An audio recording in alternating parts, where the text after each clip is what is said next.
দেখো ভাই, তোমরা ওই নতুন প্রসেসে থ্যাংক ইউ ইউনিভার্স করছো, ঠিক কথা, কোনো প্রবলেম নেই, ইউনিভার্সকে গ্র্যাটিটিউড করছো। তো সীমাবদ্ধই থাকবে, হয়তো 1.5-2 কোটি টাকাই পাবে, বা আমি যেটা বললাম ওই 35 লাখ টাকার ফ্ল্যাট বা 70,000 টাকাই পাবে। আরে ভাই, ইউনিভার্স যে বানিয়েছে তাকে থ্যাংক ইউ বলো। লাখ লাখ ইউনিভার্স বানিয়ে রেখেছে, ঠিক আছে? থ্যাংক ইউ গড বলো, থ্যাংক ইউ মহাদেব বলো। তবে না 500 কোটি টাকা ঢুকবে অ্যাকাউন্টে, 150 কোটি টাকার পেন্ট হাউস হবে। ছোট স্বপ্ন হলে তুমি ছোট ছোট জিনিস, ওইগুলো ঠাকুরের যে গণ বাহন আছে ওরাই দিতে পারবে, ঠাকুর অব্দি যে যাইতে হবে না, ঠিক আছে?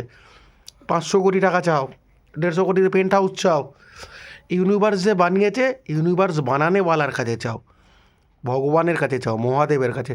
থ্যাংক ইউ ইউনিভার্স বলছো, তুমি ওই 70,000 আর 35 লাখেই আটকে যাবে ভাই, আমি বলে দিলাম। 150 কোটির পেন্ট হাউস আর 500 কোটি টাকা যদি নিজের থাকতে হয়, তাহলে তোমাকে ইউনিভার্স বানানোওয়ালার কাছেই যেতে হবে, ঠিক আছে?